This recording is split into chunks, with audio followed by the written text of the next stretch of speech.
Hello दोस्तों, welcome to knowledge group. आशा करता हूँ आप सभी अच्छे होंगे। देखिए, हमारा बायोलॉजी का मॉक टेस्ट चल रहा था और उसकी आज दूसरी सीरीज़ है, पार्ट 2 आज कवर होगा। और स्टार्ट करते हैं क्वेश्चन से। पहला क्वेश्चन है, अस्थियों और दांतों में मौजूद रासायनिक द्रव्य क्या होता है। तो अस्थियों और दांतों में जो मौजूद रासायनिक द्रव्य होता है वो क्या होता है। ऑप्शन ए है कैल्शियम फास्फेट, बी है कैल्शियम क्लोराइड, सी है कैल्शियम सल्फेट और डी है कैल्शियम बोरेट। तो इसका सही आंसर होगा, जो अस्थियां और दांत जो बने होते हैं हमारे, वो कैल्शियम फास्फेट के बने होते हैं। सही आंसर ऑप्शन ए होगा। अगले क्वेश्चन पर चलते हैं। नेक्स्ट क्वेश्चन है, निम्नलिखित में से एक किसी भी पाचक एंजाइम का श्रवण नहीं करता। नीचे 4 ऑप्शन है, इनमें से बताना है कि कौन सा ऐसा अंग है जो किसी भी पाचक एंजाइम का श्रवण नहीं करता। ऑप्शन ए है यकृत, बी है लार ग्रंथि, सी है क्षुद्रांत की ग्रंथि और डी है अग्नाशय। देखिए, क्षुद्रांत्र मैंने कल भी बताया था क्या होता है। ये स्मॉल इंटेस्टाइन या छोटी आंत को क्षुद्रांत्र भी कहा जाता है। तो इसका सही आंसर है, देखो, लार ग्रंथि जो है वो एक एंजाइम का, जो हमारा स्टार्च है या टाइलिन नाम का एंजाइम है जो स्टार्च को तोड़ने में मदद करता है। तो लार ग्रंथि उसका श्रवण करती हैं, मतलब टाइलिन एंजाइम का। छोटी आंत भी एक एंजाइम का श्रवण करती है और जो अग्नाशय है वो भी एक एंजाइम का श्रवण सिक्रेशन करता है। लेकिन जो यकृत है वो किसी भी पाचक एंजाइम का श्रवण नहीं करता। यकृत सिर्फ पित्तरस का निर्माण करता है, पित्तरस का निर्माण करता है। ठीक है, और पित्तरस को, ये जो पित्तरस है इकट्ठा हो जाता है जाकर के फिर पित्ताशय में, पित्ताशय में। ठीक है, तो इसका सही आंसर होगा ऑप्शन ए यकृत। अगला क्वेश्चन है, अगला क्वेश्चन होगा, कार्बोहाइड्रेट के अलावा हमारे शरीर में ऊर्जा का एक प्रमुख स्रोत कौन सा है। कार्बोहाइड्रेट जो है वो हमारे शरीर में को ऊर्जा प्रदान करता है, लेकिन कार्बोहाइड्रेट के अलावा और कौन सा ऐसा स्रोत है जिससे हमें ऊर्जा प्राप्त होती है। तो देखिए, कार्बोहाइड्रेट के अलग क्या प्रोटीन से ऊर्जा प्राप्त होती है, क्या वसा से होती है, खनिज से होती है या विटामिनों से होती है। तो देखिए, जो सही आंसर होगा इसका वो होगा, देखिए, प्रोटीन से जो मदद मिलती है या प्रोटीन से हमारे शरीर में क्या मिलता है। तो प्रोटीन हमारे शरीर का विकास करता है, विकास करने में सहायक होता है प्रोटीन। वसा जो है, तो वसा से क्या होता है, वसा से ऊर्जा मिलती है, वसा से ऊर्जा मिलती है। और खनिज जो है, जितने भी हमारे शरीर के अंदर उपापचय पदार्थ हैं, तो उपापचय में सहायता करता है, उपापचय में सहायक होता है। और विटामिन जो है, विटामिन्स क्या करता है, तो विटामिन एक प्रतिरक्षा तंत्र है, मतलब प्रतिरक्षा तंत्र को मजबूत करने में या बीमारियों से हमारे शरीर को लड़ने के लिए सहायक होता है। ठीक है, तो इसका सही आंसर होगा वसा। इसका सही आंसर होगा वसा। वसा एक प्रकार का हमें ऊर्जा देता है या ऊर्जा का एक प्रमुख स्रोत है। ठीक है, अगला क्वेश्चन चलते हैं, अगले क्वेश्चन पर। मानव शरीर अपनी अधिकांश ऊर्जा वनस्पति भोजन से किस रूप में प्राप्त करता है। जो वनस्पति भोजन है उसमें किस प्रकार से ऊर्जा को प्राप्त करता है जो ह्यूमन बॉडी होती है। तो ऑप्शन है ए प्रोटीन, बी खनिज, सी विटामिन और डी कार्बोहाइड्रेट। तो जो ऊर्जा का प्राप्त करता है, ऊर्जा को प्राप्त करता है हमारा शरीर, वो कार्बोहाइड्रेट से प्राप्त करता है। सही आंसर होगा इसका ऑप्शन डी कार्बोहाइड्रेट। अगला क्वेश्चन पर चलते हैं। अगला क्वेश्चन है, हमारे शरीर में ऊर्जा निम्न में से कौन देता है। हमारे शरीर को जो ऊर्जा देता है वो कौन देता है। ऑप्शन है विटामिन, जल, कार्बोहाइड्रेट और प्रोटीन। तो मैंने अभी बताया आपको, जो ऊर्जा देता है वो कौन देता है, या तो कार्बोहाइड्रेट से हमारे शरीर को ऊर्जा मिलती है या फिर वसा से हमारे शरीर को ऊर्जा मिलती है। विटामिन्स क्या करते हैं, हमारे शरीर को बीमारियों से लड़ने में सहायक होते हैं विटामिन्स। और जो प्रोटीन है, प्रोटीन हमारे शरीर के विकास करने में सहायक होता है। ठीक है, तो कार्बोहाइड्रेट क्या है, एक ऊर्जा का स्रोत है और वसा भी ऊर्जा का स्रोत है। ठीक है, आंसर जो होगा इसका वो कार्बोहाइड्रेट होगा। अगले क्वेश्चन पर चलते हैं। अगला क्वेश्चन है, एक खिलाड़ी या एथलीट को निम्नलिखित में से किससे शीघ्र और अधिक मात्रा में ऊर्जा मिल सकती है। जो कोई खिलाड़ी है तो उसको क्या दिया जाए जिससे उसे जल्दी और अधिक ऊर्जा मिल सके। तो क्या प्रोटीन से अधिक ऊर्जा और जल्दी ऊर्जा मिलती है, कार्बोहाइड्रेट से मिलती है, वसा से मिलती है या विटामिन से मिलती है। तो देखिए जो शीघ्र ऊर्जा प्रदान करता है वो कार्बोहाइड्रेट शीघ्र ऊर्जा प्रदान करता है और अधिक मात्रा में ऊर्जा प्रदान करता है। वसा जो है वो लंबे समय के लिए ऊर्जा को बनाए रखता है हमारे शरीर में। और प्रोटीन्स के बारे में बताया, प्रोटीन्स जो है वो विकास करने में सहायक होता है। और विटामिन्स ये प्रतिरक्षा तंत्र को बनाए रखता है, मतलब हमारे शरीर को बीमारियों से लड़ने में सहायक करते हैं विटामिन्स। ठीक है, इसका सही आंसर भी कार्बोहाइड्रेट होगा। अगला क्वेश्चन है दूध में कौन सा प्रोटीन शर्करा युग्म होता है। दूध में कौन सा प्रोटीन शर्करा युग्म होता है। तो दूध में बताना है कि दूध में कौन सा प्रोटीन होता है। ऑप्शन है ए कैसीन और सुक्रोज, बी कैसीन और लैक्टोज, सी फेरिटीन और माल्टोज और डी है एल्बुमिन और ग्लूकोज। तो इसका सही आंसर होगा कैसीन और लैक्टोज। कैसीन और लैक्टोज नाम का जो प्रोटीन है ये दूध में पाया जाता है। ठीक है, अगला क्वेश्चन देखते हैं।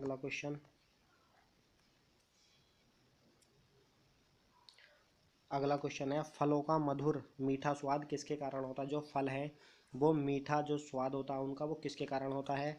लैक्टोज के कारण होता है या फ्रक्टोज के कारण होता है या माल्टोज के या रिबोज के।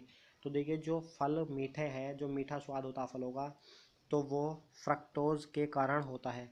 फ्रक्टोज में एक पाई जाने वाली शर्करा है। कौन सी शर्करा पाई जाती है फ्रक्टोज में। तो मोनोसैकेराइड शर्करा पाई जाती है फ्रक्टोज में। और इसी के लिए जो मोनोसैकेराइड शर्करा है यह प्रकृति में सबसे मीठी शर्करा होती है। सबसे मीठी शर्करा का नाम मोनोसैकेराइड है, या फिर कह सकते हो कि सबसे मीठा जो शर्करा है वो फ्रक्टोज है। ठीक है, और जो अगर बात करते हैं लैक्टोज की, तो लैक्टोज के बारे में भी हमने बात करा। लैक्टोज जो शर्करा है वो किस में पाई जाती है, दूध में पाई जाती है। और माल्टोज शर्करा जो है, ये माल्टोज शर्करा कहाँ पाई जाती है, अनाज जो हम यूज़ करते हैं अनाज, तो अनाज में माल्टोज शर्करा पाई जाती है। ध्यान रखना, पूछा जाता है कभी कभी कि अनाज में कौन सी शर्करा पाई जाती है। तो माल्टोज, दूध में लैक्टोज, और जो फल वगैरह है जो मीठे फल हैं उसमें फ्रक्टोज, और फ्रक्टोज में कौन सा सैकेराइड, मोनोसैकेराइड। ठीक, तो इसका सही आंसर होगा फ्रक्टोज। अगले क्वेश्चन पर चलते हैं। अगला क्वेश्चन है निम्न में से सबसे मीठी शर्करा कौन सी है। तो देखिए अभी हमने इसके बारे में बात बताई थी। सबसे मीठी शर्करा की बात करेंगे तो सबसे मीठी शर्करा होती है फ्रक्टोज। इसमें भी कौन सी शर्करा का नाम, तो मोनोसैकेराइड इसमें शर्करा पाई जाती है, मोनोसैकेराइड। ठीक है, अगले क्वेश्चन पर चलते हैं। अगला क्वेश्चन है निम्न में से किसका संश्लेषण यकृत द्वारा किया जा सकता है। तो देखिए कल मैंने बताया था इसके बारे में, क्योंकि यकृत का जिक्र कल आया था और यकृत के बारे में मैंने काफ़ी कुछ जानकारी आपको दी थी। तो इसका सही आंसर क्या होगा, क्या विटामिन ए का संश्लेषण करता है या विटामिन ई का या विटामिन डी का या विटामिन के का।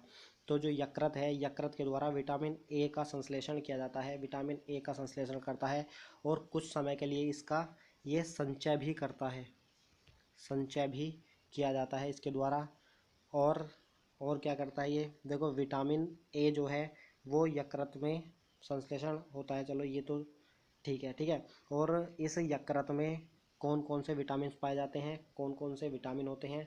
तो जो वसा में घुलनशील विटामिन होते हैं, वसा में घुलनशील विटामिन वो हमारे यकृत में पाए जाते हैं।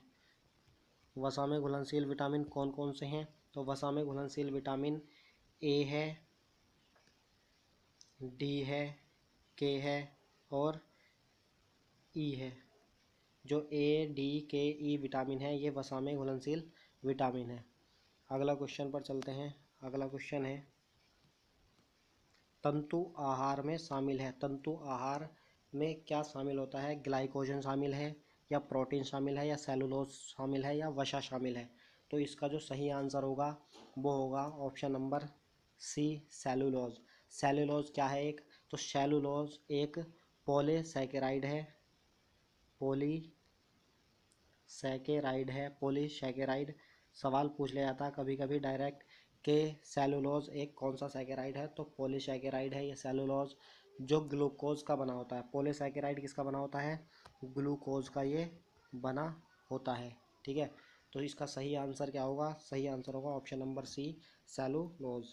अगले क्वेश्चन पर चलते हैं। अगला क्वेश्चन है, हमारे शरीर में त्वचा की सतह के नीचे मौजूद वसा किसके विरुद्ध अवरोधक का कार्य करता है। ऑप्शन ए है शरीर से ऊष्मा की क्षति, बी है शरीर के अनिवार्य द्रव्यों की क्षति, सी है शरीर से लवण की क्षति, और डी है पर्यावरण से हानिकारक सूक्ष्म जीवों का प्रवेश। तो देखिए, जो इसका सही आंसर होगा, सही आंसर होगा शरीर से ऊष्मा की क्षति। शरीर से ऊष्मा की क्षति जो होती है वो जो हमारी त्वचा है, त्वचा के निचली सतह में मौजूद एक वसा होता है, तो उसके विरुद्ध अवरोधक का कार्य ये करता है। ठीक है, नेक्स्ट क्वेश्चन पर चलते हैं। नेक्स्ट क्वेश्चन है, निम्नलिखित में से किसको किसी कोशिका में अचल संपत्ति माना जाता है, या बोल सकते हैं कि निम्न में से किसको अचल संपत्ति भी कहते हैं। तो ऑप्शन ए है कार्बोहाइड्रेट, बी है वसा, सी है प्रोटीन, और डी है न्यूक्लिक एसिड। तो इनमें से किसको अचल संपत्ति के नाम से हम जानते हैं। तो देखिए, जो कोशिका में अचल संपत्ति होती है वो न्यूक्लिक अम्ल को कहा जाता है, न्यूक्लिक अम्ल को कहा जाता है। कभी कभी एक सवाल ये पूछा गया है कि न्यूक्लिक अम्ल की खोज किसने की थी। तो फ्रेडरिक मिसर करके एक व्यक्ति थे, फ्रेडरिक मिसर। तो फ्रेडरिक मिसर ने न्यूक्लिक एसिड की खोज की थी। नेक्स्ट क्वेश्चन पर चलते हैं। नेक्स्ट क्वेश्चन है, नाइट्रोजन किसका अनिवार्य घटक है।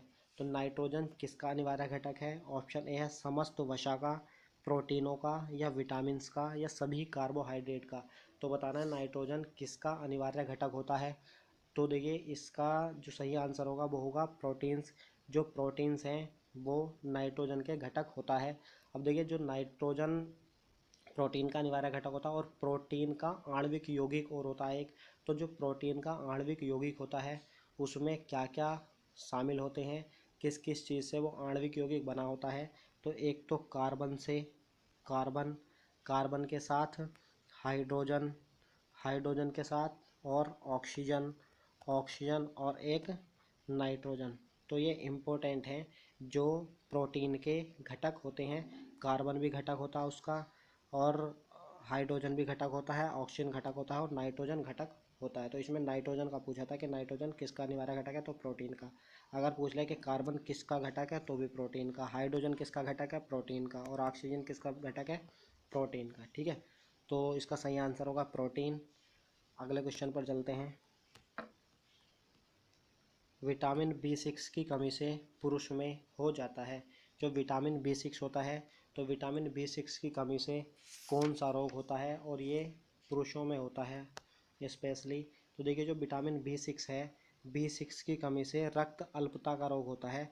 रक्त अल्पता मतलब रक्तकता बोल दो, रक्त अल्पता बोल दो, या इसको एनीमिया भी बोला जाता है, एनीमिया। अच्छा, एनीमिया कई प्रकार के होते हैं, 3 प्रकार के एनीमिया होते हैं। कौन कौन से एनीमिया होते हैं मैं बता रहा हूँ आपको। देखो, एक तो होता है B6 की, एक तो होता है B6 की कमी से, B6 की कमी से होता है एक एनीमिया। एक B9 की कमी से होता है, और एक B12 की कमी से होता है। तो देखो, B6 की कमी से जो होता है वो तो होता है B6 की कमी से होने वाला जो एनीमिया का नाम है। B6 की कमी से होने वाले एनीमिया, B6 की कमी से होने वाले एनीमिया, ये सिंपल एनीमिया होता है। सिंपल एनीमिया, या इसको सिंपल के साथ साथ और क्या बोल देते हैं हम, साधारण एनीमिया। सिंपल या साधारण एनीमिया। B9 की कमी से जो होता है वो मैगेलोब्लास्टिक एनीमिया होता है। मैगेलोब्लास्टिक, थोड़ा लिखने में प्रॉब्लम आ रही है। मैगोलिक ब्लास्टिक एनीमिया। और B12 की कमी से होता है परनीसियस। और ये परनीसियस वाला जो क्वेश्चन है ये काफ़ी बार एग्ज़ाम में पूछा गया है, परनीशियस एनीमिया। क्वेश्चन पूछा जाता है कि परनीशियस एनीमिया किस विटामिन की कमी से होता है, तो B12 की। मैगोलो ब्लास्टिक एनीमिया है वो B9 की कमी से, और सिंपल या साधारण एनीमिया B6 की कमी से। B6 का जो रासायनिक नाम है वो पैराडॉक्सिन होता है। B6 का रासायनिक नाम पैराडॉक्सिन। B9 का जो रासायनिक नाम है फॉलिक एसिड या फॉलिक अम्ल। और B12 का रासायनिक नाम साइनोकोबालमाइन। और B12 में कौन सी धातु पाई जाती है, तो कोबाल्ट इसमें पाई जाती है। ठीक है, लिख लेना, मैं बोल रहा हूँ क्योंकि लिखने में थोड़ा प्रॉब्लम आ रही है। अभी जो है वो स्क्रीन पेन मेरे पास है नहीं। ठीक है, तो थोड़ा सा कोऑपरेट कीजिएगा। अगले क्वेश्चन पर चलते हैं। अगला क्वेश्चन है,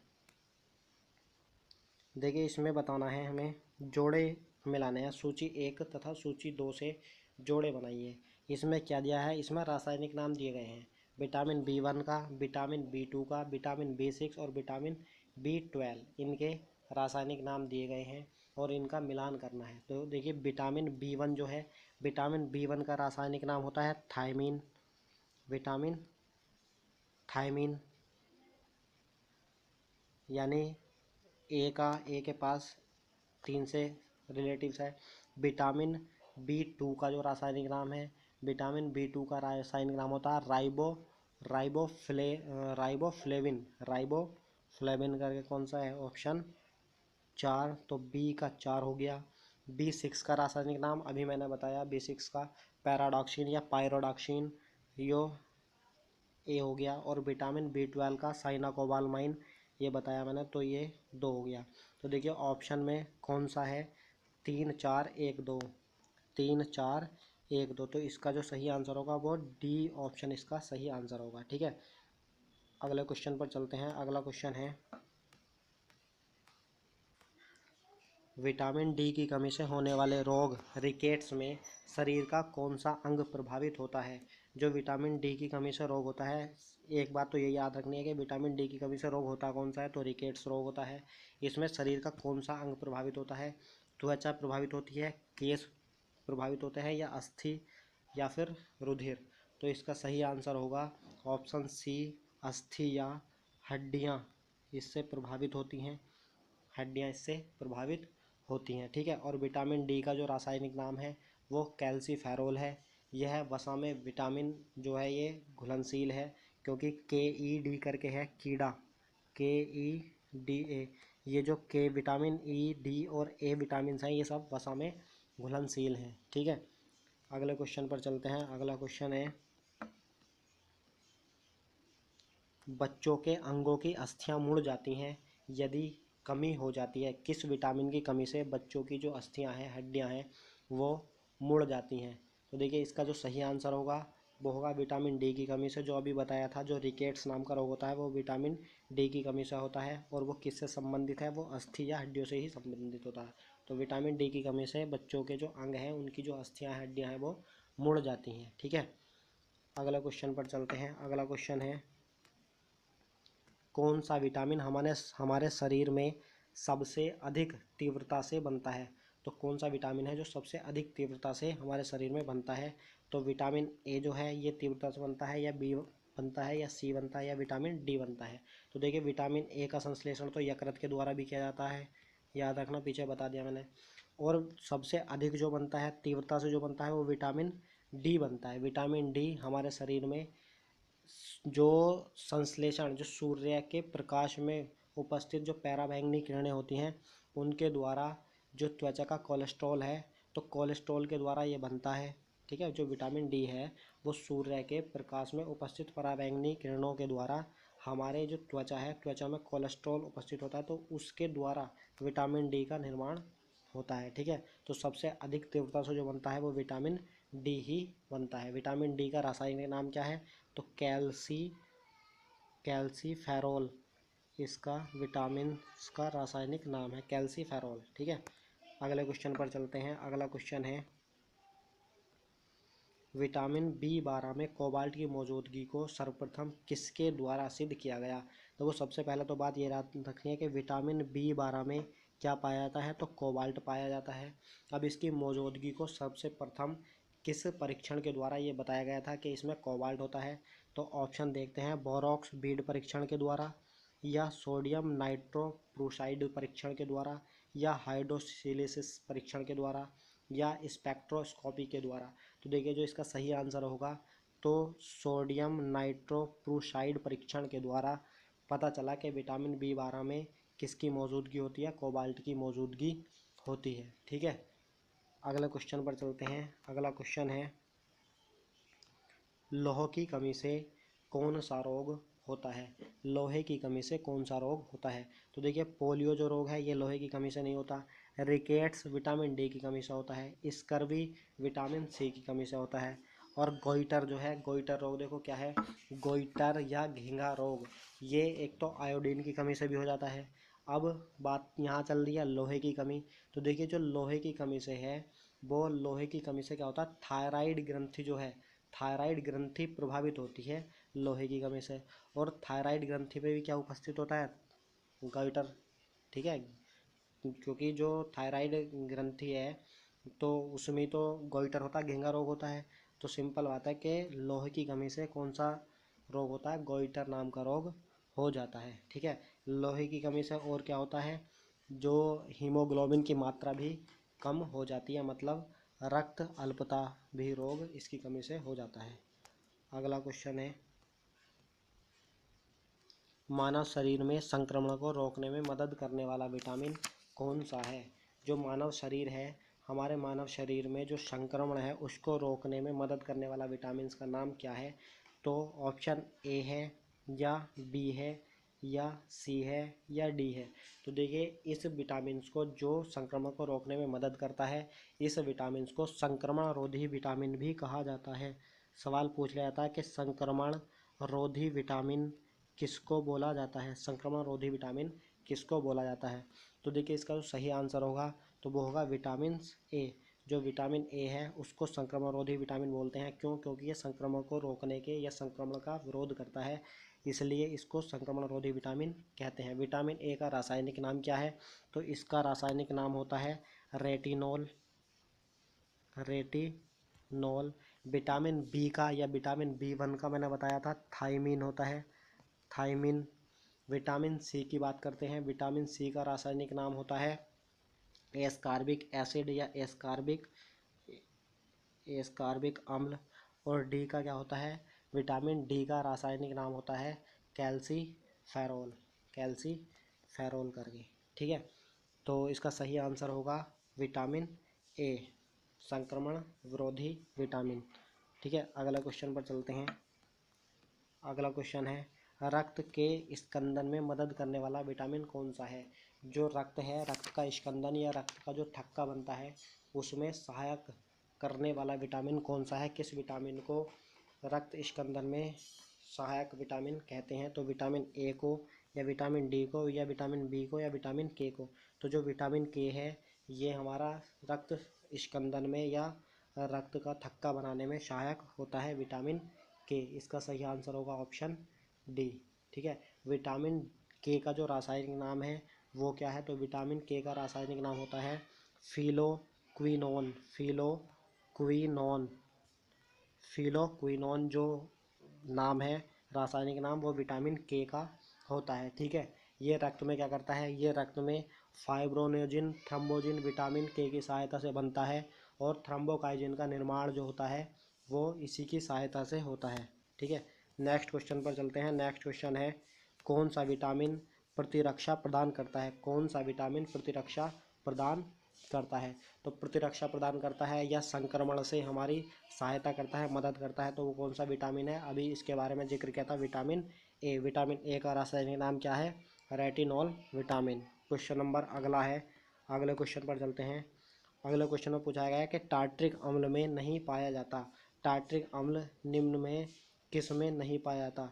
इमली में, कच्चा आम में, अंगूर में, या पालक में। तो देखिए जो टार्ट्रिक अम्ल है वो सामान्यतः क्या पाया जाता है। देखो इमली में जो है, इमली में टार्ट्रिक अम्ल होता है, अंगूर में टार्ट्रिक अम्ल होता है, कच्चे आम में टार्ट्रिक अम्ल होता है। लेकिन जो पालक है, पालक में कौन सा अम्ल पाया जाता है। तो पालक में ऑक्सैलिक अम्ल पाया जाता है, ऑक्सैलिक अम्ल। सवाल पूछा जाता है ये कि पालक में कौन सा अम्ल पाया जाता है। तो ऑक्सैलिक अम्ल पाया जाता है पालक में। ठीक है, तो इसका सही आंसर क्या होगा, पालक, क्योंकि पालक में ये नहीं पाया जाता। ठीक है, तो आज के क्वेश्चन इतने ही क्वेश्चन थे। ठीक है, और ये क्वेश्चन कैसे लगे होंगे आपको प्लीज़ कमेंट करके ज़रूर बताना।